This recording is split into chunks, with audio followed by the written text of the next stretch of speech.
ओम नमः सिद्धेभ्य।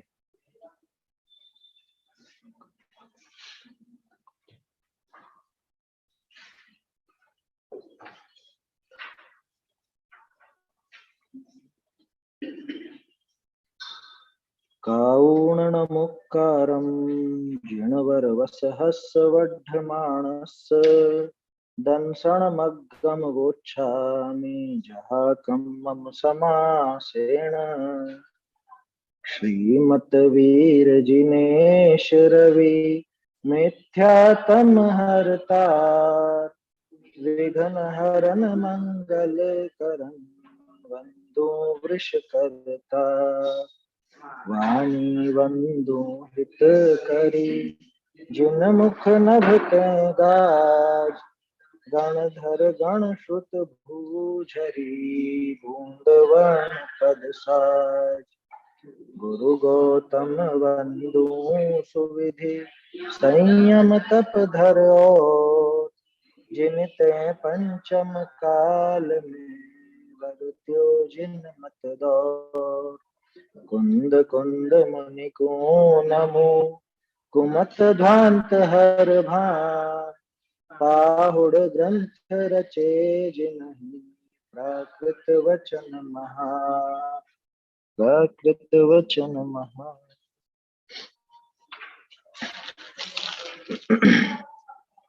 ये कुंद कुंदाचार्य देवव्रत ग्रंथाधिराज अष्टपहुड़ है। इसके दर्शन पहुड़ पर अपनी चर्चा चल रही है। जिनेंद्र भगवान के मत में ये स्पष्ट बताया कि भैया सम्यक तो बिना तो धर्म हो ही नहीं सकता, और वो सम्यक तो बिना उस मत को, उस दर्शन को समझे बिना सम्यक तो नहीं हो सकता। इसलिए उस दर्शन की, उस सम्यक की इतनी महिमा है कि उसके बिना बाकी सब बिल्कुल जीरो, फेल, एकदम फेल। इसलिए वो सम्यक, वो दर्शन अनिवार्य है, आवश्यक नहीं है, अनिवार्य है। वो उसके बिना धर्म का प्रारंभ ही नहीं हो। उसके बिना कुछ और आप सोचो कि हम धर्म कर ले में या मोक्ष मार्ग में आगे बढ़ जाएं, असंभव बात है, उसके बिना नहीं हो सकता। ऐसा है। कल अपन बात कर रहे थे, वहां पे ये सम्यक दर्शन के निमित्तों की बात चल रही थी, है ना। अब दर्शन की व्याख्या करी ना, क्योंकि दंसन मूलो धम्मो, अगर दर्शन धर्म का मूल है तो दर्शन की एक एक चीज हमको समझना चाहिए। दर्शन कैसे प्रकट होता है, उसके निमित्त कौन है, अंतरंग निमित्त कौन है, बहिरंग निमित्त कौन है ना, और कहाँ प्रकट होगा, कहाँ प्रकट नहीं होगा, ये सारी बातें हमको बहुत गंभीरता से समझना चाहिए और ग्रहण करना चाहिए। ऐसा और धर्म के अलग अलग जो परिभाषाएं थी वो भी अपन ने देखी। एक बार गाथा जरूर बोलेंगे सभी, है ना, तो कोशिश कीजिए बिना देखे बोलने की। अपन ने जो इसको समझा है, एक एक शब्द को देखा था, कोशिश करें। दंसण मूलो धम्मो भुविठ्ठो जिणवरे हिंसिसाणम तमसोण सकण्णे दंसण हीनोण बंदिवो। सद्धर्म का है मूल दर्शन जिनवरेंद्रों ने कहा, हे कान वालों सुनो दर्शन हीनवंतन योग्य ना। पेज नंबर 5 पर अपनी चर्चा चल रही थी, है ना। उसमें अपन ने देखा था कि ये 7 प्रकृतियां, कौन सी 7 प्रकृतियां, दर्शन मोहनी की 3 और अनंतानुबंधी चारित्र मोहनी की 4। तो अनंतानुबंधी की जो चौकड़ी है, ये सब मिलकर के उस सम्यक दर्शन का घात करती है। सम्यक की घातक है ये, और सम्यक की घातक है तो अगर सम्यक प्रकट करना है तो क्या करना पड़ेगा कि उन घातकों का अभाव करो। ये जो 7 प्रकृतियां हैं इनका उपशम करो या क्षय करो, अथवा क्षयोपशम जिस विधि से होता है वैसा करो, तब जाके सम्यक दर्शन प्रकट हो। तो अंदर में तो ये काम होता है, और बाहर में कौन मिलता है इसके, इस काम के लिए? बाहर में बहुत से कारण बनते हैं, उनमें द्रव्य, क्षेत्र, काल, भाव ये भी है। प्रश्न है क्या किसी का? माइक चालू हो गया आपका, माइक देख लेना। चलिए, ये अपन ने देखा था द्रव्य क्षेत्र काल भाव, कि द्रव्य, कौन से द्रव्य ऐसे हैं जो सम्यक्त्व में कारण बनते हैं? ये सच्चे देव, सच्चे शास्त्र, सच्चे गुरु, कोई साधर्मी है, और भी बहुत सी चीजें हैं, उनके नाम आगे आएंगे। कौन से क्षेत्र सम्यक्त्व के कारण बनते हैं? जो हमारे तीर्थ स्थान है, जो हमारे जिनालय हैं, जो समोसरण है इत्यादि, ये सब सम्यक्त्व के कारणभूत क्षेत्र हैं। कौन सा काल? अब कोई काल ऐसा है क्या कि जब सम्यक दर्शन उसके कारण हो? इतना है कि अर्ध पुद्गल परावर्तन मात्र काल बाकी रहे इसका संसार में, तो ये सम्यक्त्व का पात्र बनता है। उसमें भी अंतर कोड़ा कोड़ी सागर की स्थिति रह जाए कर्मों की, तो ये सम्यक्त्व का पात्र बनता है। समझ में आई बात? अर्ध पुद्गल परावर्तन तो सम्यक दर्शन एक बार होने के बाद अधिकतम संसार में कितना भटकेगा वो वाली बात, लेकिन सम्यक दृष्टि होने के लिए, सम्यक दर्शन प्रकट करने के लिए तो एक कोड़ा कोड़ी सागर से ज्यादा स्थिति नहीं चाहिए कर्म। देखो सोचो तो सही, मिथ्यात्व की अधिकतम स्थिति कितनी? 70 कोड़ा कोड़ी सागर। और वो 70 कोड़ा कोड़ी सागर कौन से मिथ्यात्व की? ग्रहित मिथ्या दृष्टि को बंधती है वो। सामान्य जो मिथ्या दृष्टि जीव, उसको 70 कोड़ा कोड़ी सागर का बंध नहीं होता। अब सोचो कि जो ग्रहित मिथ्यात्व वाला है, जिसके देवशास्त्र गुरु के स्वरूप का ही ठिकाना नहीं, जिसको उनके श्रद्धान का ही ठिकाना नहीं, उस जीव के सम्यक दर्शन की पात्रता कहां से होगी? समझ में आ रही बात? क्योंकि एक तरफ तो उसका काम ऐसा है कि इसको 70 कोड़ा कोड़ी सागर का बंध होगा, और सम्यक दर्शन के लिए चाहिए कि अंतर कोड़ा कोड़ी सागर, एक कोड़ा कोड़ी सागर के अंदर ही, 70 नहीं, एक कोड़ा कोड़ी सागर के अंदर अंदर उसके कर्म की स्थिति बचे, तब जाकर के वो सम्यक दर्शन का पात्र होता है। ये प्रायोगिक लब्धि में यही तो है। देखा था ना 5 लब्धियों में अपन, 7वें अधिकार के आखिर में। तो कहने का अर्थ ये है कि सम्यक दर्शन के लिए ये देव शास्त्र गुरु का दृढ़ श्रद्धान अनिवार्य है ना। और जो भी वो मूर्ताएं हैं, उन मूर्ताओं का अभाव अनिवार्य है। देव मूर्ता, गुरु मूर्ता, लोक मूर्ता, किसी भी प्रकार की मूर्ता रहते हुए सम्यक दर्शन का पात्र नहीं बन सकता। समझ में आ रहा है? दूर से ही छोड़ना, दूर से ही आया समझ में? कौन सा है सबसे बड़ा पाप? मनुष्य को मार के खा जाए, वो ज्यादा खतरनाक काम है, या ये ग्रहित मिथ्यात्व जो इतना लंबा बंधा है, ये ज्यादा खतरनाक? ग्रहित मिथ्यात्व। अरे मनुष्यों को मार के खाने वाले उसी भाव से मोक्ष चले, लेकिन ग्रहित मिथ्यात्व का आश्रय लेने वाले बहुत लंबा चलता है उनका, बहुत लंबे समय तक भटकना पड़ता है। इसलिए सच्चे देव, सच्चे शास्त्र, सच्चे गुरु, ठीक है, इनका यथार्थ श्रद्धान होना चाहिए। 6 अनायतन और 3 मूर्ता का दूर से ही त्याग होना चाहिए। उसके हाँ, श्रद्धान करने से धातु का नाश होता है, इसलिए उनका श्रद्धान करना जरूरी है, अनिवार्य है वो। अरे वो जो अनुक्रम बताया ना तोडरमल जी ने, अनुक्रम में सबसे पहला देवशास्त्र गुरु का शब्द, सबसे पहले। और वो देवशास्त्र गुरु का श्रद्धान कैसा होता है ये अपन देख चुके 7वें अधिकार में भी। देव भक्ति का अन्यथा रूप, गुरु भक्ति का अन्यथा रूप वगैरह, वैसा नहीं होगा। रंच मात्र भी विपरीतता नहीं होगी। 3 मूर्ताओं में किसी की भी संभावना नहीं रहेगी। समझ में आया? रहित मिथ्यात्व को रहे अन्य देवी देवताओं के जाकर के बंधता हो, ऐसा तो है नहीं। तो सच्चे देव को ही कुदेव बना ले, क्या देर लगे उसको? बनाते हैं। पहले काफी इस पर विस्तार से कई बार चर्चाएं हुई है ग्रहित मिथ्यात्व के संबंध में, वो अपने को ध्यान रखना चाहिए। तो सम्यक्त्व के ये बाहरी द्रव्य क्षेत्र काल भाव इस तरह से कारण है। और देखो आगे क्या कह रहे हैं, अगला पैराग्राफ देखना है ना अपने को। सम्यक्त्व के बाह्य कारण विशेष रूप से तो अनेक है। विशेष रूप से माने कई प्रकार के होते हैं, किसी को किसके निमित्त से हो जाए, किसी को किसके निमित्त से, तो भी मुख्यतः देख करके आचार्य देव ने 5-6 चीजें बताई। कौन कौन सी? उनमें से कुछ के तो अरहंत बिंब का देखना, ठीक है ना, कुछ के जिनेन्द्र के कल्याणक आदि की महिमा देखना, कुछ के जाति स्मरण, कुछ के वेदना का अनुभव, कुछ के धर्म श्रवण, तथा कुछ के देवों की रिद्धि का देखना इत्यादि बाह्य कारणों द्वारा मिथ्यात्व कर्म का उपशम होने से उपशम सम्यक तो होता है। ये दो चीजें मिक्स कर दी, यहाँ मिक्स कर दी माने उन्होंने उसको भी समझाने का इसी में प्रयास किया। तो इनका जब ये चीजें बाहर में हो और उधर अंदर में उन 7 या 5 प्रकृतियों का उपशम हो, तब इस जीव के उपशम सम्यक औपशमिक सम्यक होता है।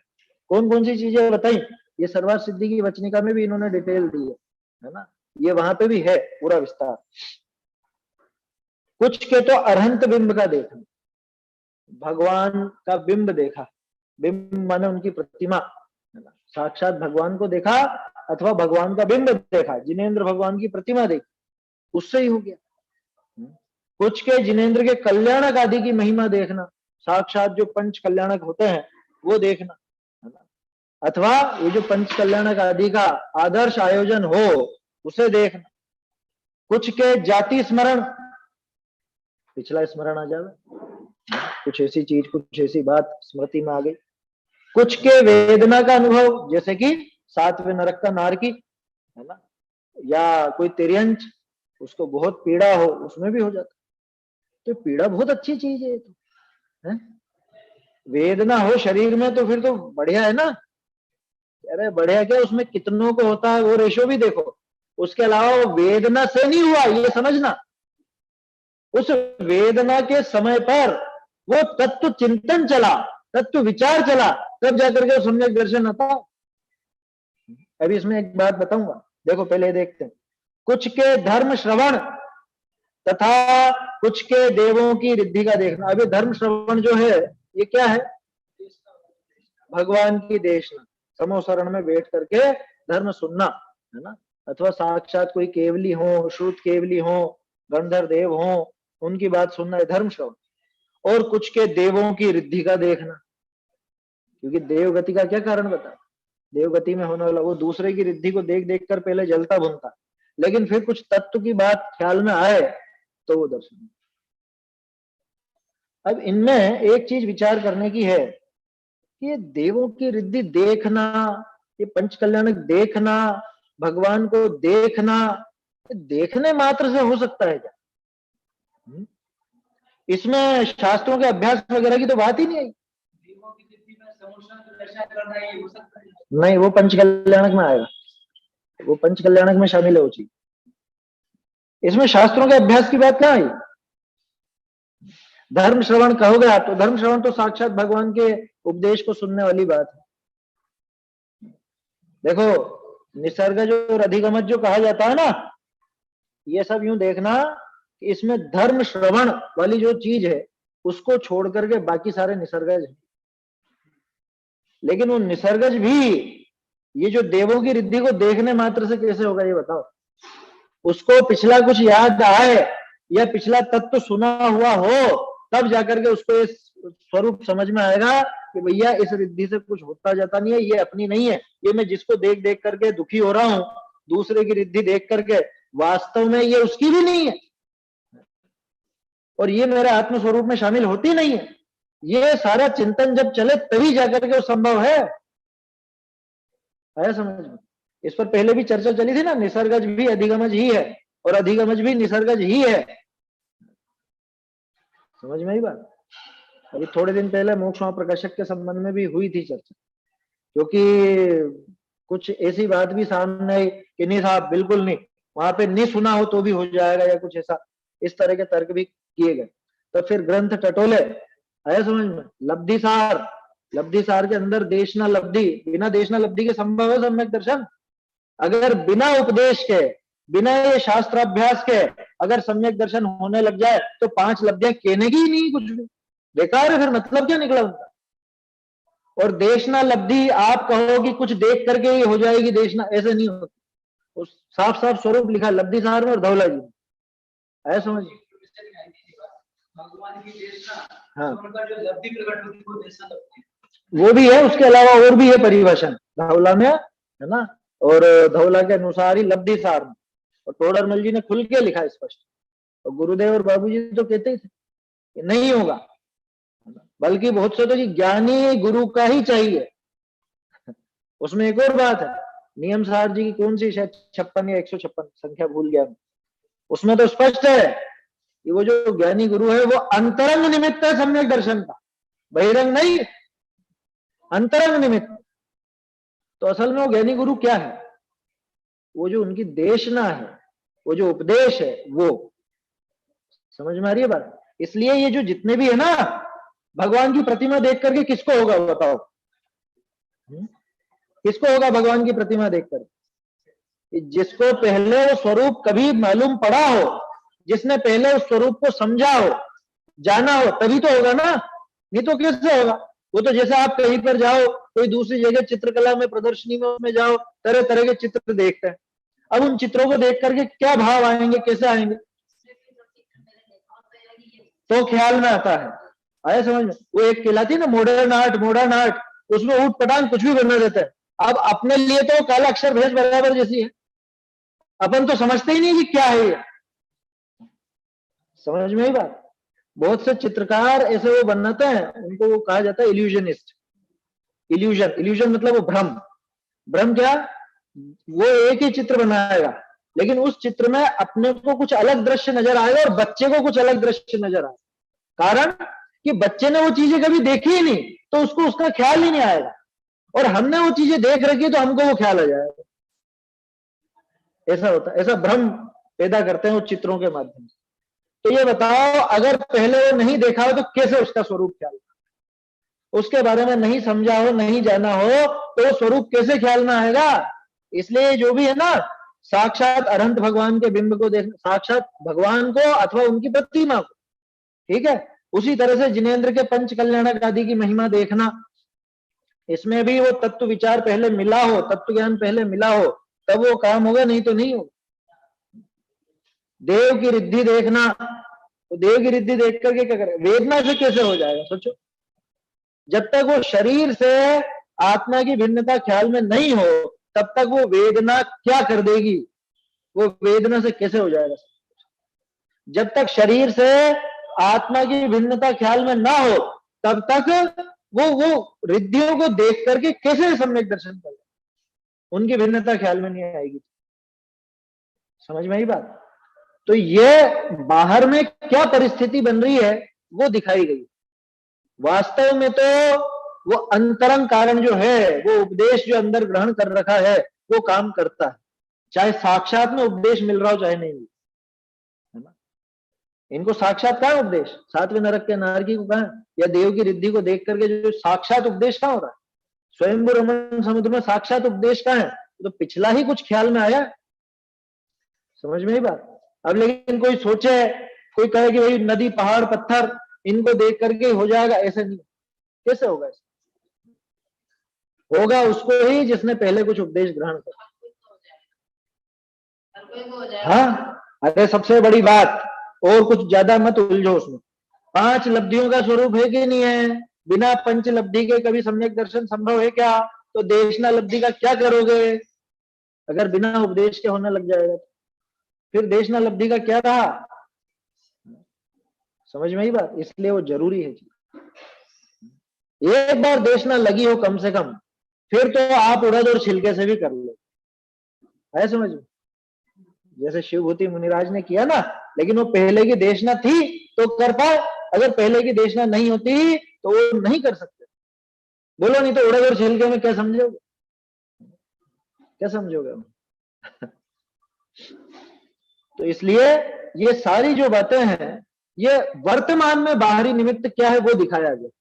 वर्तमान में बाहरी निमित्त इस प्रकार के बनते हैं, जिनेंद्र भगवान को देखना, उनके बिंब को देखना, जिनेंद्र भगवान के कल्याणक आदि की महिमा को देखना है, पिछला कुछ जाति स्मरण आ जाना, वेदना का अनुभव होना, कुछ के धर्म श्रवण और कुछ के देवों की रिद्धि का देखना इत्यादि बाह्य कारण तत्काल के, वर्तमान में बाह्य कारण कौन है सम्यक दर्शन के होते समय, वो दिखा। तो ये तो हुए बाह्य कारण, और अंदर में एक और कारण चला, कौन सा? वो दर्शन मोहनी आदि जो वो 7 प्रकृति दिखाई, उनके उपशम का, उनका उपशम होने से उपशम सम्यक तो होता है। ठीक है, आया समझ में? ये तथा इन 7 प्रकृतियों में 6 का तो उपशम या क्षय हो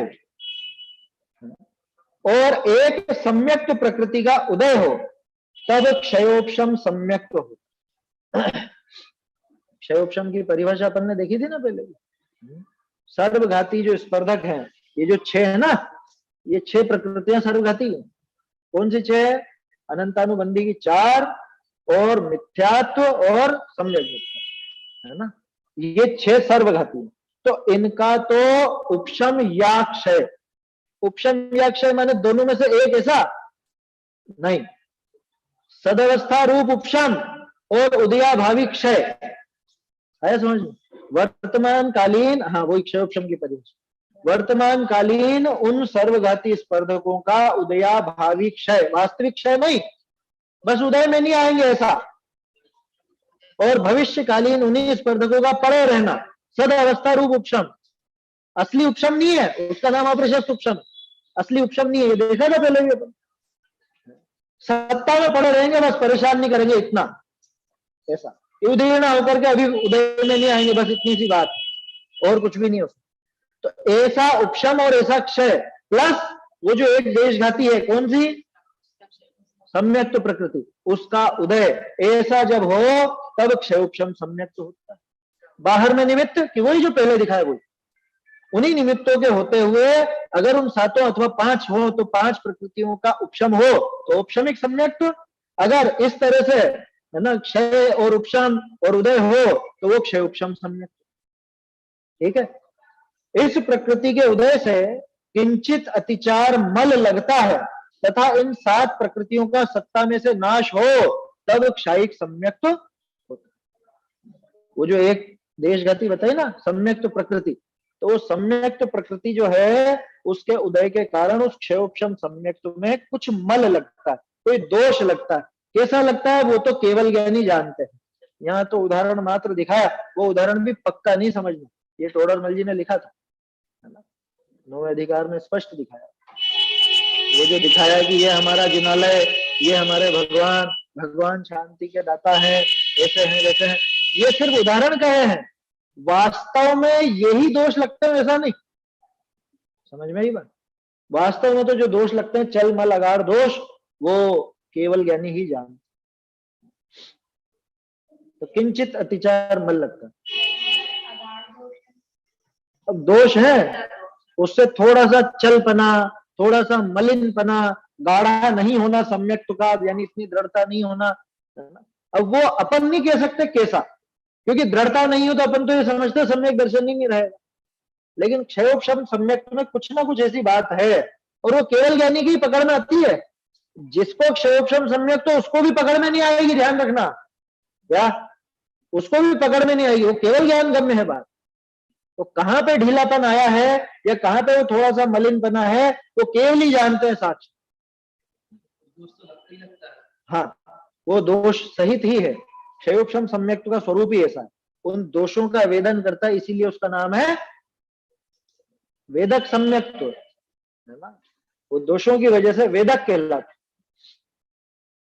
ठीक है, ये उपशम और क्षयोपशम हो गया, और इन 7 प्रकृतियों का सत्ता में से नाश हो, बचे ही नहीं, तब जाकर के क्षायिक सम्यक्त होता है। और इनके नाश की विधि कैसी रहती है वो 9वें अधिकार में टोडरमल जी ने समझाई थी कि क्रमशः किस किस प्रकार से नष्ट होते जाते हैं। इनमें से कुछ प्रकृतियों का तो विसंयोजन होता है और कुछ का ऐसे अलग ही प्रकार से नाश होता है, वो सब वहां पे। हाँ हाँ, वो इसलिए वेदक नाम दिया कि वो सम्यक दर्शन के साथ में वो दोष चल रहे हैं ना, ऐसा जैसे वो कहता फांस तनक सी तन में साले, तो वो साल रही है अंदर से, वो सम्यक तो प्रकृति जो है वो दर्शन में होने की प्रकृति वो साल रही है, वो थोड़ा सा पता नहीं ऐसा कुछ काम नहीं अटक रहा, उससे कुछ काम रुक नहीं रहा, लेकिन हल्का सा अंदर में कुछ है, समझ में ही बात।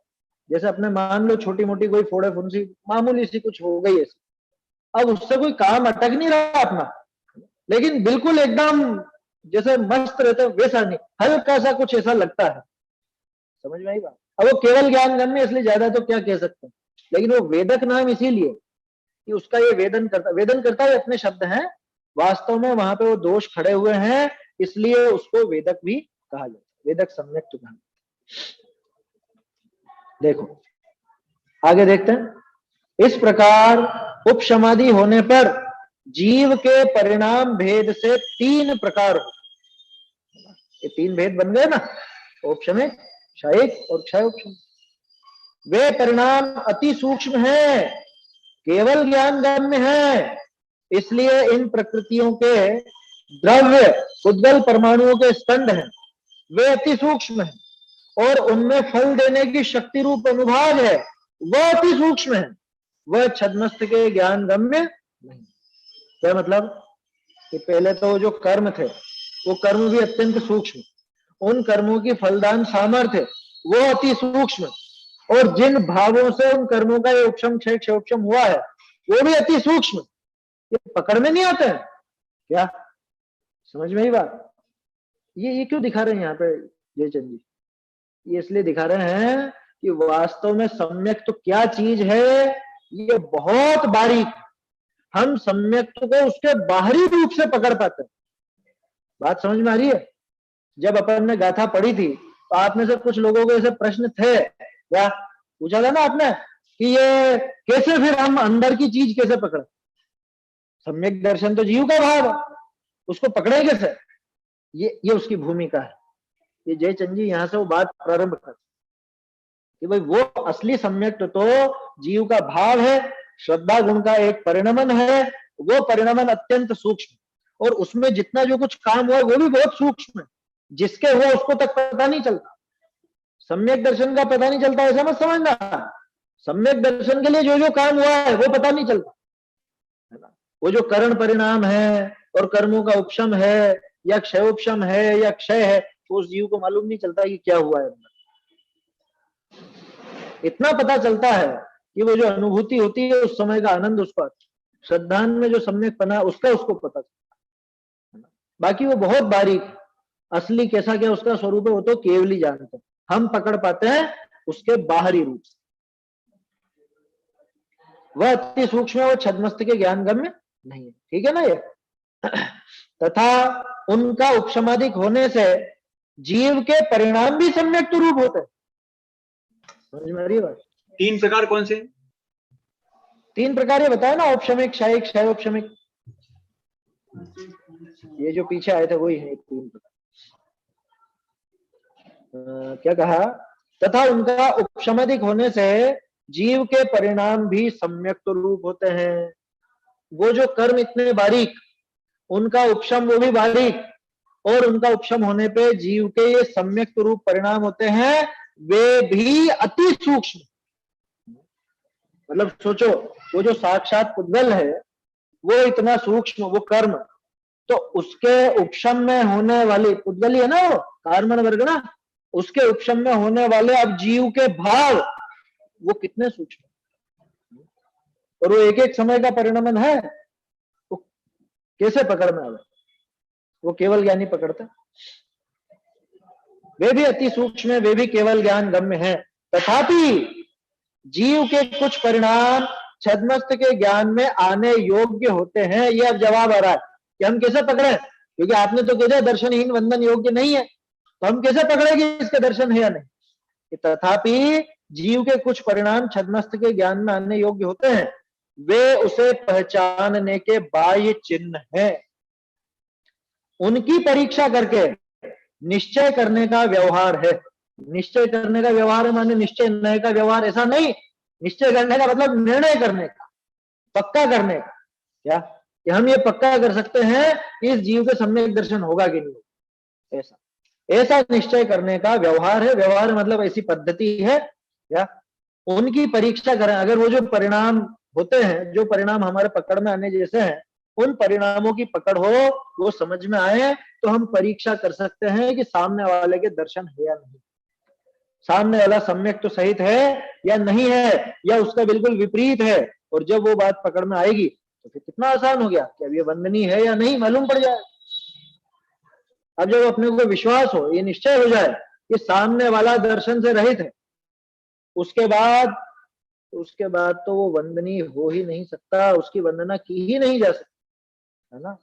अगर कोई करे तो भूल चूक से, कि भूल चूक कैसी, खुद निश्चय करता हो तो भूल चूक कैसी, और फिर भी करता है तो उसको सम्यक्त्व का पात्र नहीं, वो खुद के सम्यक्त्व का घात करता।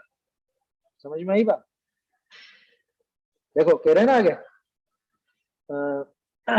उनकी परीक्षा करके निश्चय करने का व्यवहार, ऐसा न हो तो छद्मस्त व्यवहारी जीव के सम्यक्त्व का निश्चय नहीं होगा। क्या?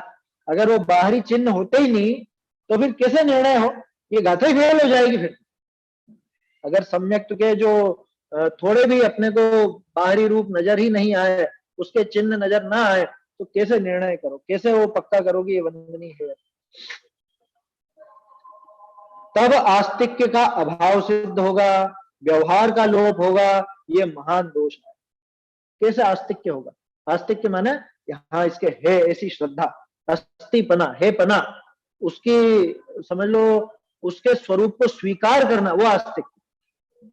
सात तत्व को यथावत स्वीकार करना, उसको भी आस्तिक्य कहते हैं।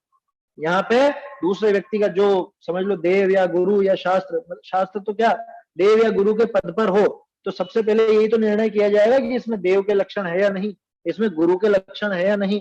अरे सबसे पहले तो सम्यक दृष्टि है या नहीं, दर्शन सहित है या नहीं, ऐसा निर्णय जब होगा तभी आस्तिक्य सिद्ध हो सकेगा, नहीं तो आस्तिक्य का अभाव हो जाएगा और व्यवहार का भी लोप होगा। कौन से व्यवहार का? नमस्कार करने के व्यवहार का, वंदनीय पने के व्यवहार का। आया समझ में? ये व्यवहार ही तो है, देवशास्त्र गुरु की विनय करना, उनको वंदना, उनका बहुमान करना, ये सब व्यवहार है। अगर बाहरी चिन्ह ना हो सम्यक्त्व के तो ये व्यवहार का ही लोप हो जाए। इसलिए बाह्य चिन्हों को आगम, अनुमान तथा स्वानुभव से परीक्षा करके निश्चय करना चाहिए। क्या? आगम, अनुमान और स्वानुभव से। यही जयचंद जी हैं जिन्होंने समयसार जी की टीका लिखी। आया समझ? मैं युक्तियों से बताता हूं, परापर गुरु के उपदेश से बताता हूं, स्वानुभव से बताता हूं। अब बताता हूं तो तुम प्रमाण कर, बतलाऊं तो करना प्रमाण। ऐसा कैसे? यहां लिखा बाह्य चिन्हों को भैया आगम से भी पहचानो। आगम माने शास्त्रों में दिया है बाहरी चिन्ह सम्यक दर्शन के कैसे होते हैं। अनुमान से पहचानो, अनुमान लगाओ कि ये व्यक्ति ऐसी बात करता है तो ये तो शास्त्र के विरुद्ध बात है, या ये व्यक्ति ऐसी बात करता है ये शास्त्र के अनुकूल ही बोलता है, बोलने में तो कोई कमी दिखती नहीं है, बिल्कुल साफ साफ जैसा लिखा है वैसे ही बोल रहा है, तो ऐसा अनुमान का प्रयोग लग जाता है, कोई बड़ी बात नहीं। जैसे थोड़े दिन पहले प्रश्न उठा था ना कि देखते से कैसे पहचाने, अरे अनुमान से सब पहचान लेते हैं। ऐसा समझ, देख करके तो अगर समझदार हो तो बता दो सब्जी में नमक कम है की जाती देख करके राजचंद्र जी बता देते ये लौकी में नमक ज्यादा डल गया, देख के ही, कि देख के कैसे बता दिया कि ये पहचान मालूम थी उनको कि नमक डालने पे उसका कैसा स्वरूप हो जाता है उस सब्जी का, ऊपर से रेशे जो है उसको टूट गए या कैसे है, वो सब समझ में आ जाता है। तो हो जाता है अनुमान प्रयोग आप खुद करते हो, दूर से ही देख करके आपको अंदाजा लग जाता है कौन व्यक्ति है, क्या है, कैसा है। अरे हम तो फिर भी मनुष्य, वो जानवर होते हैं ना वो तक समझ जाते हैं दूर से देख के, वो कुत्ता आप पे क्यों नहीं भौंकता है, वो चोर को क्यों उसके ऊपर भौंकता है, क्यों उसके पीछे पड़ता है, उसको क्या हुआ ऐसा, उसके माथे पे लिखा है चोर है, कैसे पहचाना उसने, उसने अनुमान लगाया उसकी चाल ढाल देखकर। आया समझ में? जानवर तक अनुमान का प्रयोग करते हैं, समझ में आया?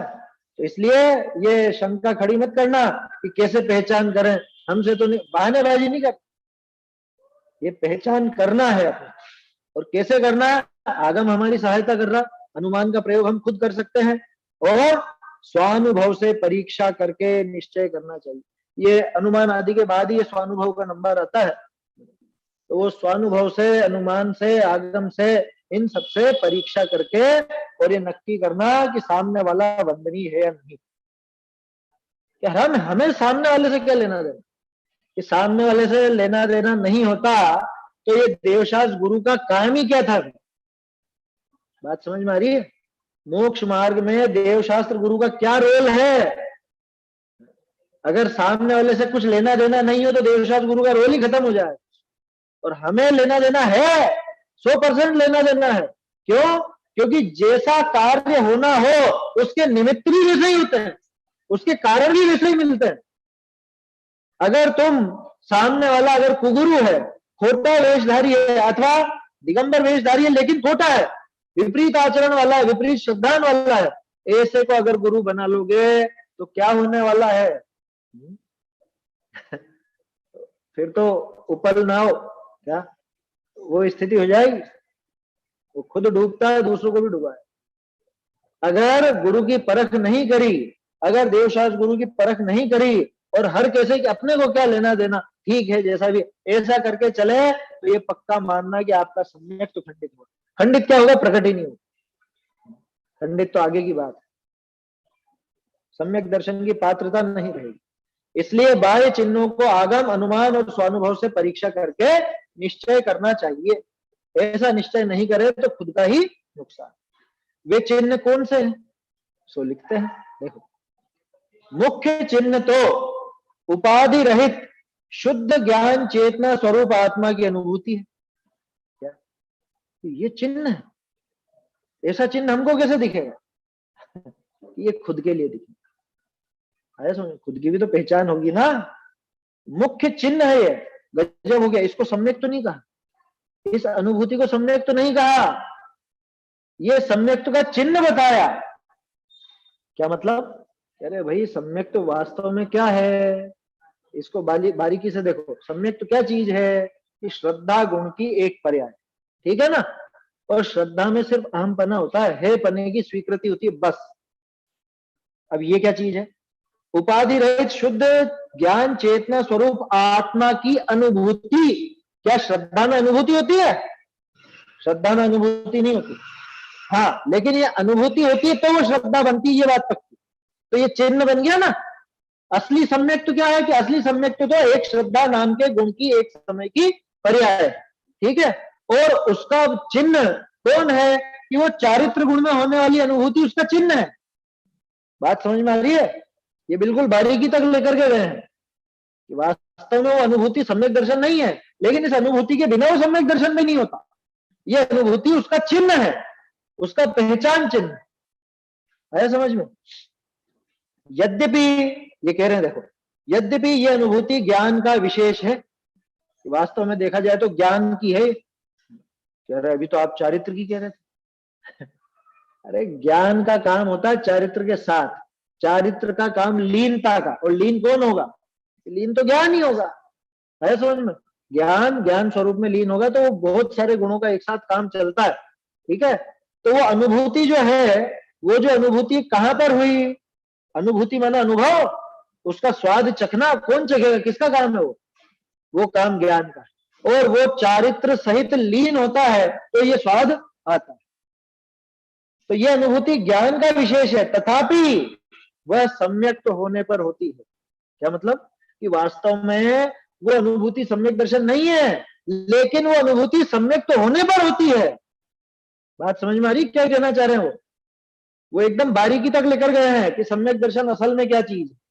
कि सम्यक दर्शन ये अनुभूति नहीं है, लेकिन जब सम्यक दर्शन होगा तो ये अनुभूति होगी, ये अनुभूति होगी तो सम्यक दर्शन, इसलिए उसे बाह्य चिन्ह कहते हैं। ये सम्यक दर्शन का बाहरी चिन्ह। बताओ, बाहरी कहते हैं? ये क्या बाहर में होता है क्या अनुभव? ये अनुभूति बाहर में है क्या? अरे बाहरी माने श्रद्धा से बाहर है ना। श्रद्धा से दूसरा गुण है ज्ञान, श्रद्धा से दूसरा गुण है चारित्र। इसलिए श्रद्धा के उस सम्यक्त को, मतलब उस सम्यक्त से इस अनुभूति को बाह्य बताए। बाह्य कुछ ध्यान आ रहा है? स्वपर प्रकाशक कि मुनिराज आत्मा में लीन है, उस समय स्वपर प्रकाशक कैसे घटित हो? बहुत से लोग यूं कहते हैं कि मुनिराज को बाघिन खा रही थी ना, तो इधर तो आत्मा का ध्यान तो हो ही रहा, वो उनका स्व प्रकाशन हो गया, और वो बाघिन का ज्ञान हो रहा है, वो पर प्रकाशन हो गया।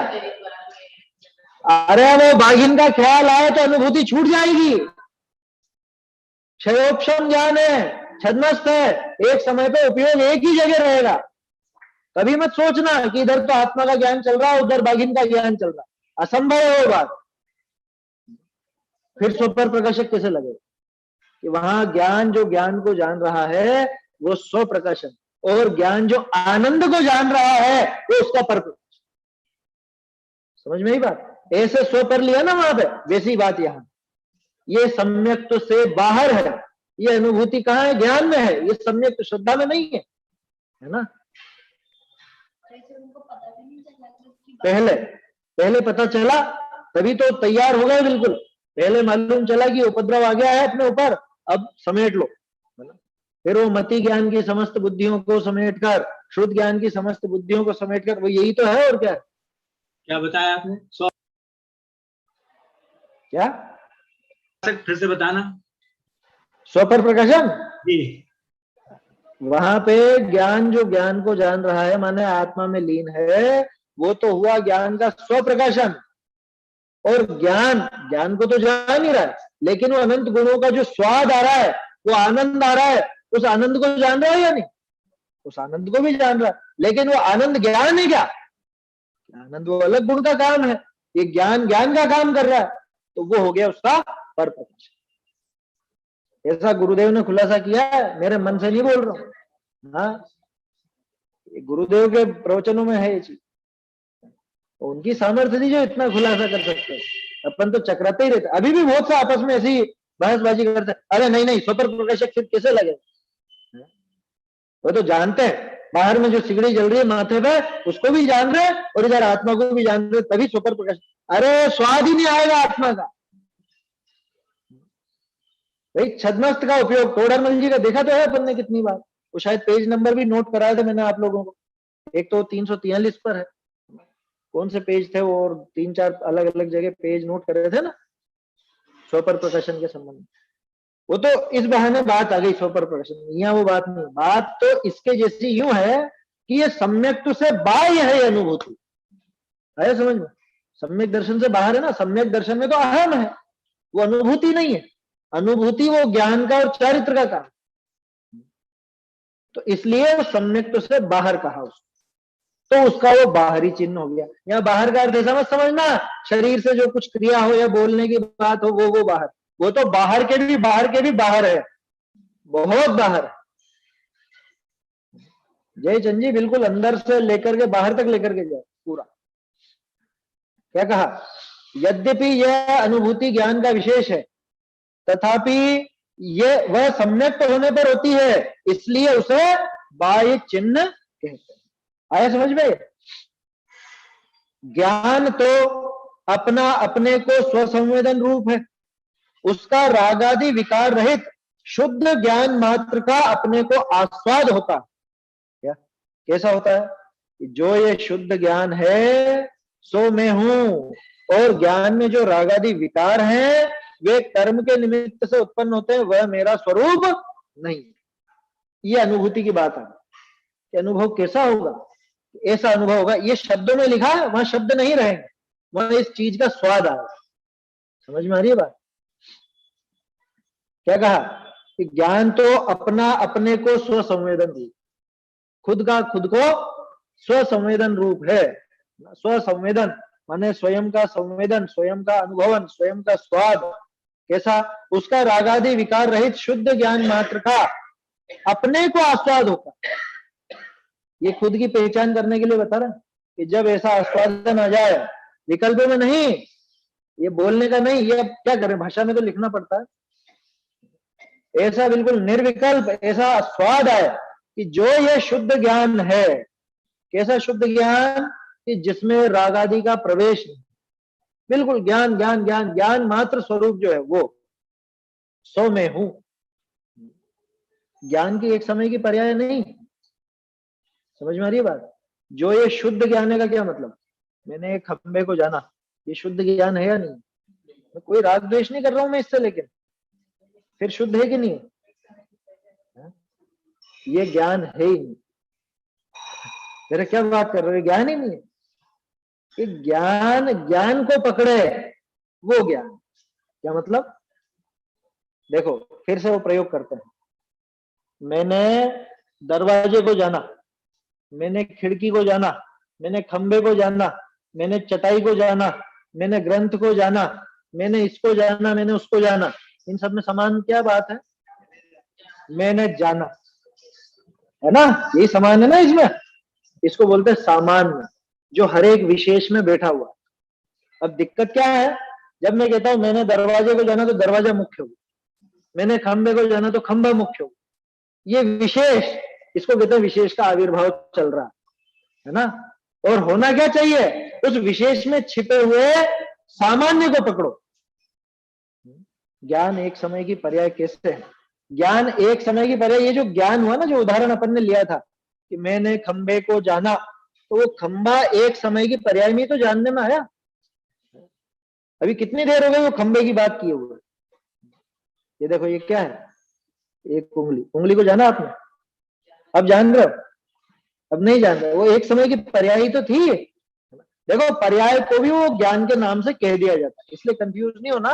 वो गुण मत पकड़ लेना, गुण जैसी वो पर्याय वो पकड़ में आवे तब जाके वो अनुभव है सही। क्या मतलब कि जानना जानना जानना, मैंने जाना, जानना मात्र पकड़े, दरवाजा, खिड़की, खंबा, चटाई, ये नहीं। इन सबको गौण करके अकेला वो जानने मात्र को पकड़े, तब जाकर के वो ज्ञान का स्वसंवेदन। नहीं तो खंबे दरवाजे इनके ही संवेदन हो, और क्या। समझ में आ रही है बात? जो यह शुद्ध ज्ञान है, तो अब कौन सा शुद्ध ज्ञान? मैंने खंबे को जाना, ये शुद्ध ज्ञान नहीं। मैंने जाना, वो जानने को पकड़ ले गए, जानने मात्र को पकड़ ले गए, वो शुद्ध। क्योंकि जानना मेरा स्वभाव है, खंबे को जानना मेरा स्वभाव नहीं है। बात समझ में आ रही है क्या कहना चाह रहा हूं? मेरा स्वभाव क्या है? जानना, या इसको जानना, उसको जानना, उसको जानना। हालांकि कहने को कह देते हैं कि समस्त जगत को जानना हमारा स्वभाव है, लेकिन वो जगत को जानना ये नहीं है स्वभाव, जानना स्वभाव है। अब उसमें कुछ भी झलके, मेरा काम जानने का, चाहे स्व झलके, चाहे पर झलके, कोई भी झलके, पूरी दुनिया झलके। हाँ, तो दर्पण जैसा समझो उसको। अब दिक्कत यह है कि हम दर्पण को देखते ही नहीं। दर्पण को देखते हैं, दर्पण कभी सामने से दिखेगा ही नहीं, दर्पण दिखेगा साइड में से। समझ में आ रही बात? जब भी आप दर्पण को देखोगे, आईने को देखोगे, और ये क्या रखा हुआ है देखो, है ये क्या दिख रहा है, कांच में क्या दिख रहा है, कांच में, दर्पण में जो नजर आता है उस पर निगाह जाती है, दर्पण पे निगाह कहां जाती है? समझ में आ रही है बात?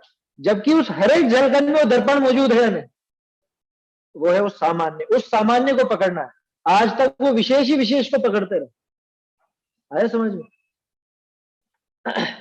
जो यह शुद्ध ज्ञान है सो मैं हूं, और ज्ञान में जो रागादि विकार है, अब देखो ये भी व्यवहार से कहा, ज्ञान में कोई रागादि नहीं होता, रागादि चारित्र में होता है, लेकिन वो एक गुण का दूसरे गुण पर आरोप कर दिया जाता है। यहां यूं समझना कि वर्तमान पर्याय में जो रागादि विकार हैं वे कर्म के निमित्त से उत्पन्न होते हैं, वह मेरा स्वरूप नहीं है।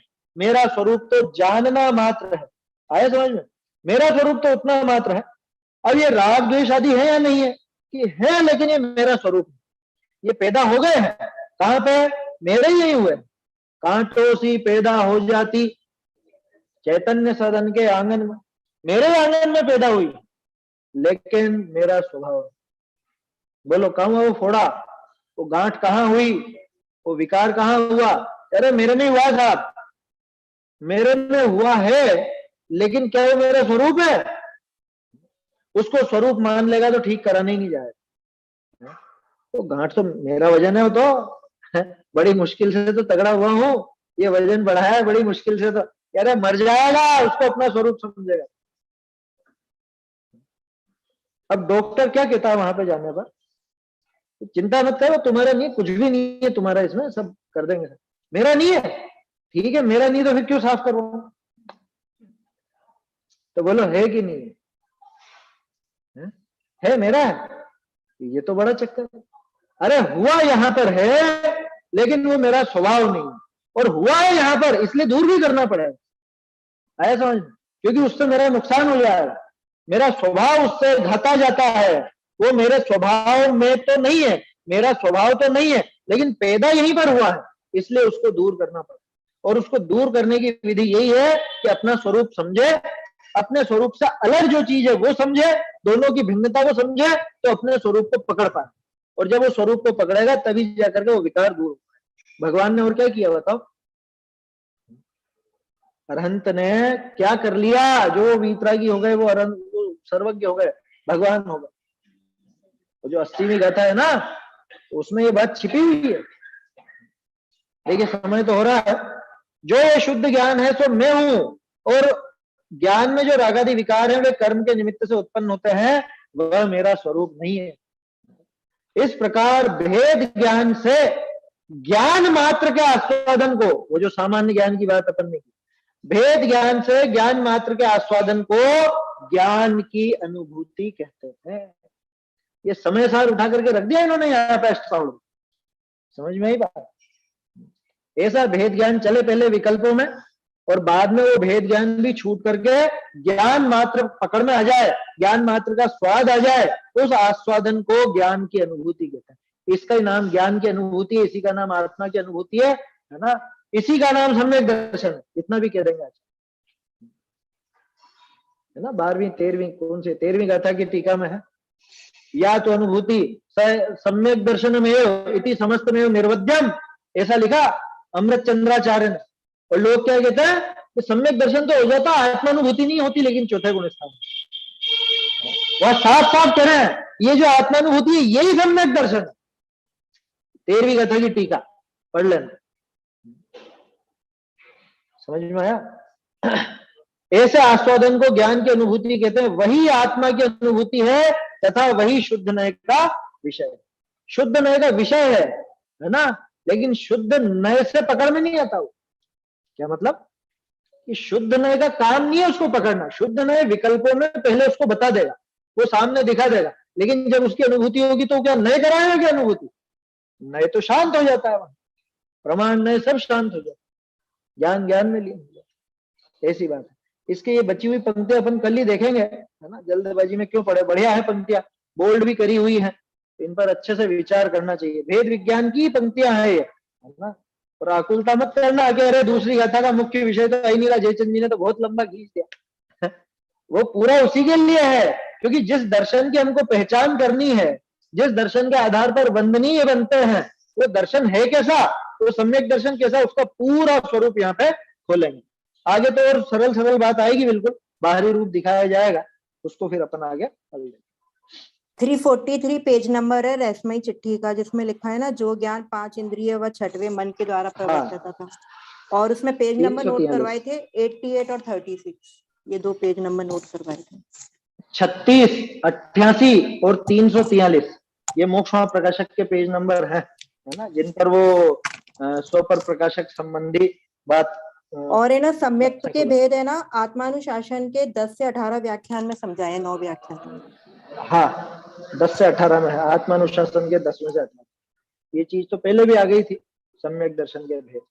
चलिए, चैतन्य का स्मरण प्रतिक्षण ही करो रे, भव के अनंत दुख को क्षण में हरो रे, अक्षय अनंत निज सौख्य निधान पाओ, गाओ अरे इसी के गीत गाओ। जिनवाणी स्तुति।